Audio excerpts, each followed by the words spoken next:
to show you shoulder stand first for stretching your neck. And then I'll make a video for headstand afterwards. But we have to first stretch your neck and find a way to stretch the neck while activating the upper rib cage. So,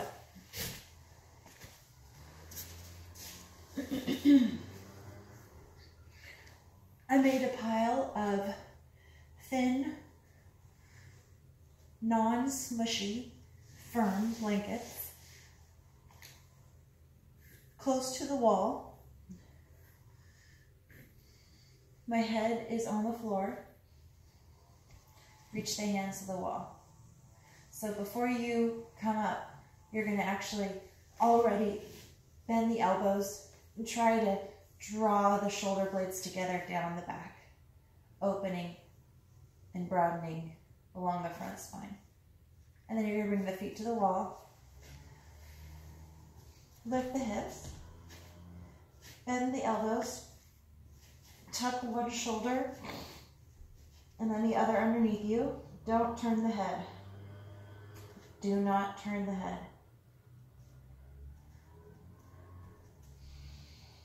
I'm pulling with my feet downward, as if you're going to pull the paint off the wall. I'm reaching my arms towards the wall, and I'm trying to come further and further onto the top of the shoulders and pressing the outer arms down into the floor. This is a preparatory shoulder stand. Eventually, the hands come to the back, the skin of the back, drawing the flesh towards the buttocks, and then you can work on lifting one leg and then the other. The elbows stay in, pressing down into the blankets.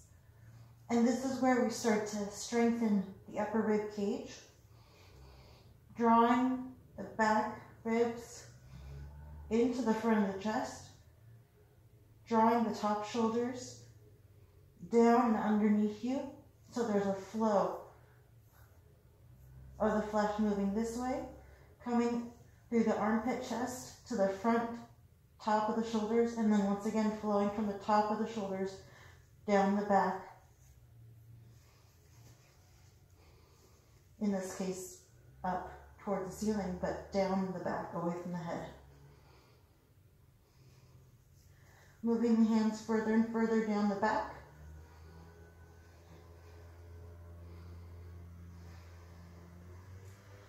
And then there's variations with shoulder stand. This is a variation.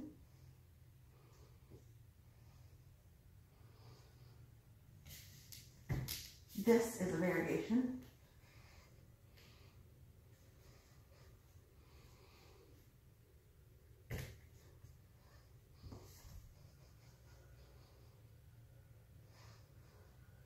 This is a variation.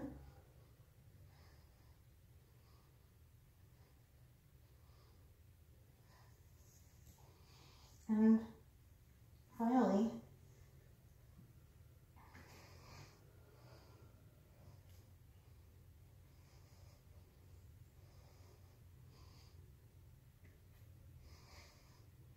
these are all stretching the spine in a different way, connecting to the neck.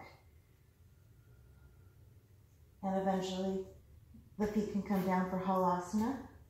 You're moving the flesh out of the back, up over the buttocks, and the buttocks towards the heels. You can have your arms like this. You can have your arms like this.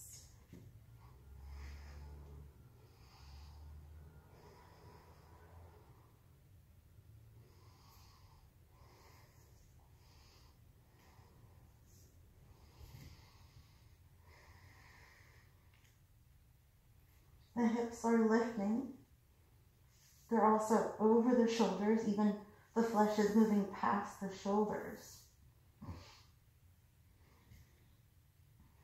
and out towards the heels.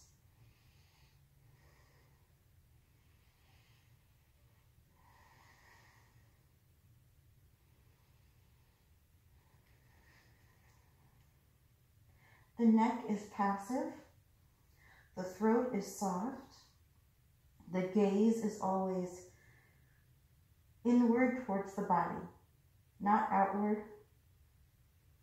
Remember, we're not moving the neck, but it's not just a neck position.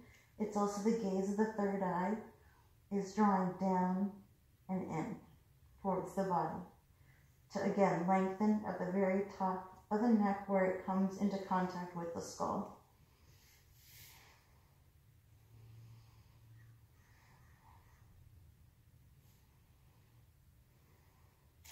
You can also do this.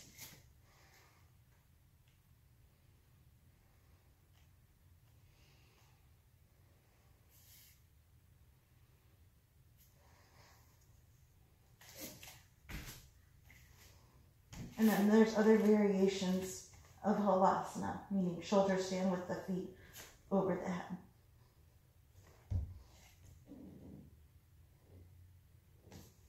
And then the other way, which I don't have room for because the wall's in my way. And then finally,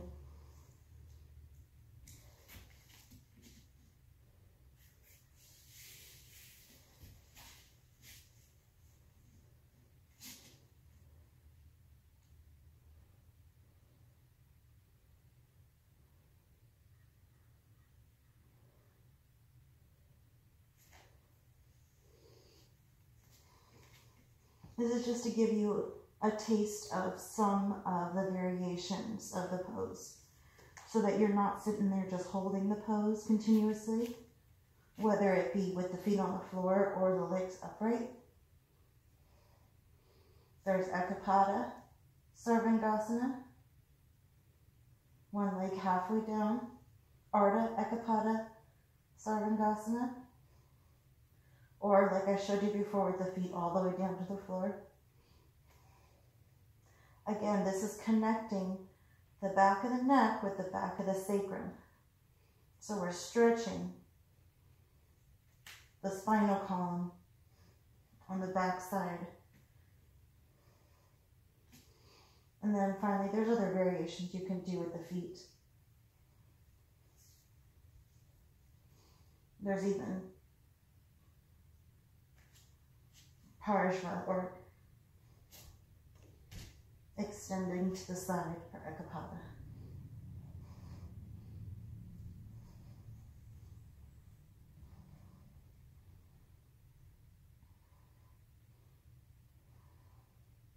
The amount of time that you spend in inversions has benefit in and of itself, besides the strengthening in the physical body, upper body strengthening and opening. It is also changing the flow of fluids in the body, which in yoga is considered essential for longevity. So we're reversing the flow of the lymphatic system, the movement of fluids through the ducts. So when you're dealing with ducts, there's no valve, there's no pump. You literally just need gravity to move the fluids along and through. So you can think about how inversions affect the glands of the lymphatic system and any duct of the body that is passive in its flow.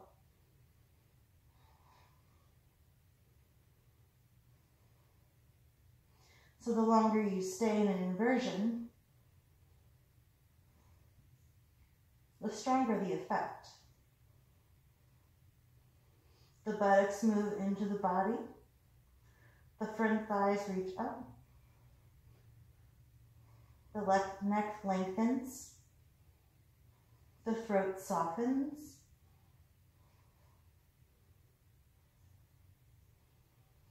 It's a cooling pose. It's a feminine energy pose.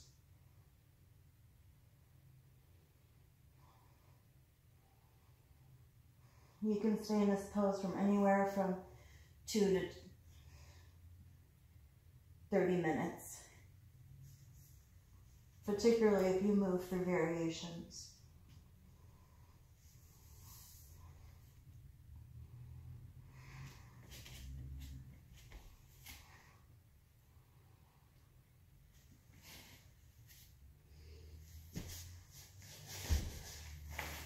And then when you come out, slide off the support so your shoulders and head are now on the same surface level. Just get a gentle opening now from the throat to the front of the chest. When you come out of a yoga pose, when you're lying on the floor, never just sit straight up. We're very cautious with the body. Roll to the side and make sure that the head is the last thing that comes up.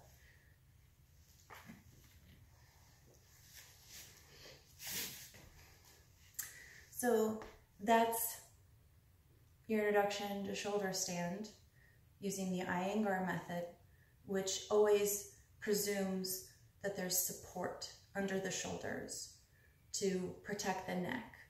Now, if you were extremely experienced with the pose without props, wouldn't be a problem. But it's considered, the props are considered in this pose necessary because of the lack of elasticity that we have in the neck, and the slowness of the progression that's required for that stretch to take place gradually. So the use of props in this pose is considered essential. It's never taught without props. So you have to kind of improvise here. I used what is 4 blankets height. Some people, if they're having a neck problem, and myself included, have used 6, 7 blankets. Obviously, you're not going to have these kind of yoga blankets, but you can probably figure something else out. The key is, again, that they're firm, that they're even from shoulder to shoulder, and that there's enough height between your head where it rests on the floor and where your shoulders rest on the blankets to really allow the neck to stretch at a pace and uniformity along the neck that is safe. So enjoy your practice. Let me know how it goes. I'd love to see a video of you doing it once you kind of figure out a setup that works for you. Again, starting with your feet on the wall is fine. That's plenty. If you are interested in moving to having your feet over the head, means straight up and down, or even dropping the feet further behind the head onto the floor for Holasana, that's fine too. So kind of work at least with those as the stages that I set up, or you can stop and just do the first one or just do the second one. You don't have to do all 3. But I just wanted to show you sort of the progression of those. The order in which they would be practiced would be the feet on the wall, the feet up, and then the feet behind the head, and then most likely after that point rolling out. But I wanted to show you the feet up again just to kind of show you maybe a couple more variations of that in more detail. Okay, thanks for listening. Thanks for the opportunity to teach you this pose. I really appreciate the impetus and motivation to do that. So, all right, let me know. Bye.